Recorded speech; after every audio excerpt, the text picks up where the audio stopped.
musidɓe on jarama haray salmini amlade tawi jamɓe kiseno toli e hoore moɗon kala ka woniron ka laalgal aduna menen ga meɗen e jamtana wo ala haray no wona ko woowi kon hara meɗen darima meɗen ka nder cuuɗi hande meɗen ka nder werlawal musidɗo meɗen ɗo werla noon ko ɗum woni oto e haray en salminaymo o andintina jama on berɓe andamo ɓen ko kanko honno innete e ko honto iwri musidɗo a jarama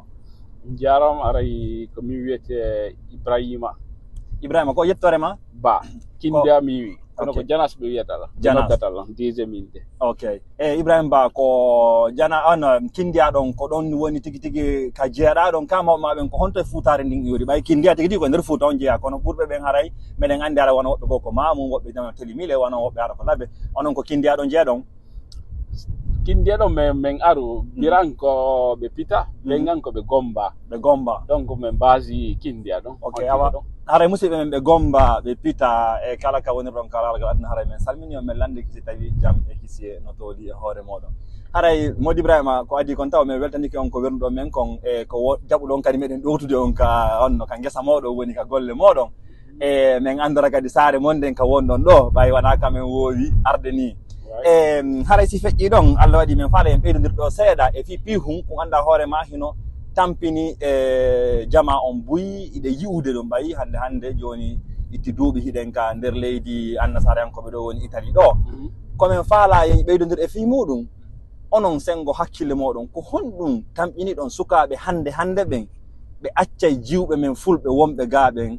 ɓe immoɗo ɓe yaha Fuuta ka meɗen ɓe yaha Laggine ka meɗen ɓe yaha ɓe jombiro toon tamƴini a ko honɗum woni sombo muɗum ɗo ko landal janal landiɗa ɗo e landal compliquingal seeɗa ɓay première chose ko minata kon ça dépend pays ɓe wono menen Italie ɗo affaire de ɗen taw innugol rewɓe fulɓe rewɓe men ɓen komin duuɗaga wano noon kono yeru ko on tigui nanirta kon majorité on no wowla acca ɗo rewɓe busiya jomboya ko men ko sabandema ɓuttu on e sabandema créegol famille c'est à dire ko tawata a wawa créegol ɓiɓɓe ma haray respect no e mum ɓayde andi Europe ɗo affaire gurdanda Europe ɗo ho yaafi donc rewɓe busno ɗo deden sa ala kaydi maɗum ala position ɓe haajaka e ma ok ay donc an tamƴiniɗa ko sabu ɗum ɗon on parti ɗon ok ko noon ce parti ji bus no woodi ok parti ji bus mais o ma c'est à dire comme on majorité woni essentiel on woni essentiel on continanta ko yimɓe ɓen no wola mais wano menen Italie ɗo wano no wiruma ɗon minen rewɓe fulɓe ɗuuɗa ɗo donc parti surtout parti ville ko amen onti woni parti ville amen on ɗo ok wata jugugol c'est à dire komi yaal ko mbiyeka komi nani ko yimɓe ɓen no wola fi mum ɗon iɗa mari gonga donc kono noon ok a haali wiiɗa fi sengo ka waɗugol ɓeyngure woni ka créégol famille e yimɓe buyi no acca noon no iwa ɗo yaha ka meɗen jomboya ɓay haray wono juɓɓe nga wono woɓɓe nanayi ɓe haala ɓe na wono majeure partie wono wonɓe France ma wonɓe Belgique nana ɓe nayi famille ji ni ɓe na si tawi oti ala kaydi ɓe jaɓata ma si ala nationalité ɓe jaɓata ma ko wonɗa ɓe jombirta ko fiya heɓu nationalité an ko honɗum hakkille nangi ɗum ɗon on parti ɗon komi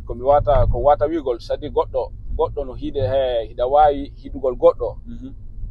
c'est à dire na sabu kaydiri makko ni o affaire kaydi vraiment si je Europe ɗo ɓe wiya première chose ko kaydirdi mais quand même en duwaka kadi c'est à dire hejjitugol laamu men on sabu kaydiri ignora goɗɗo fi sabu ala kaydi affaire o kaydi ko Allah hokkata donc parti wano parti men worɓe ɓen ɗo gorko no muño ara ɗo wano no yira no situation o lumba Libye lumba Maroc Tunisie ara Europe ɗo heɓa kaydi mais ŋaññoɗa jomba jiwo hay so ala kaydi ƴetta responsable mum mais rewɓen ko rar yiyata sifa ɗum ɗon ok ay donc c'est de majorité on fap sa yewde maɓɓe ko kaydi to ɓettotoma landema siɗa mari kaydi siɗa mari kaydi ma siɗa mari nationalité alors que affaire o kaydi wano no wiya noon ko Allah hokkata an e goɗɗo ɗo ay wondugol haray on tigui ala kaydi donc on ti heɓa kaydir mardi valeur ɓuuri kaydiri ndi marnoɗa ndi ok joni yehen ka landal ɗimmal kono mi fensita pi hu gotum taw mi anda tamƴiniɗa ella on ko sukaɓe ɓe woni iwayɓe ga yaha jomboy ka meɗen ɓen ka ko jiwɓe ɓen wonande ma haray exigence ji maɓɓe ɗi woni haray faaleji maɓɓe ɗin hewno honno hino satti konko witte kon wona o sakkitiro yimɓuɗe nde ɗo ini nayi no humide seeɗa prix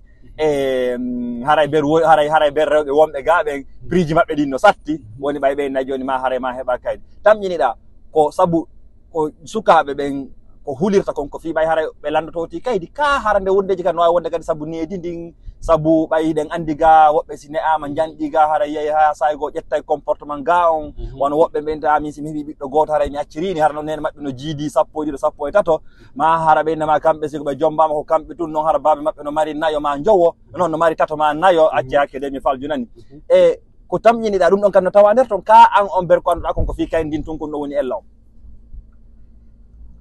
ɗo majorité on fof ko wolta ko fi affaire kaydi ndinta première fois mais ko wontun ɗo rewɓe won exemple rewɓe heɓaɓe ɓen ɗo wata innugol ɓe fof maɓɓe mais won exemple rewɓe heɓaɓe ɗo maɗu rewɓe aruɓe ɗo haray c'est à dire ɓe ara ɗo ɓe honno famille maɓɓe on adda ɓe heɓa ɗo kaydi ɓen en c'est lawa c'est à dire c'est à dire ɓe haɓɓitoto piiji ɗin fof ko 50-50 mais c'est normal c'est ko 50-50 mais goɗɗo kan wono no mawɓe men ɓe muññori ɗon gorko kan no wayri ko modima no wayri no wayri a hokkay mo respect on doit ka c'est à dire fotugol a doit ka landagol ko affaire kaydirndin ɓe ɓurata landagol ɓay par ce que ko ɓe miijoto sa ala kaydi Europe ko a 0 alors que wona no woniri no woɗi ɗo bus marɓe kaydi woɓɓe ko kadi ɓe ala kaydi mais no évolue ɓuuri marɓe kaydi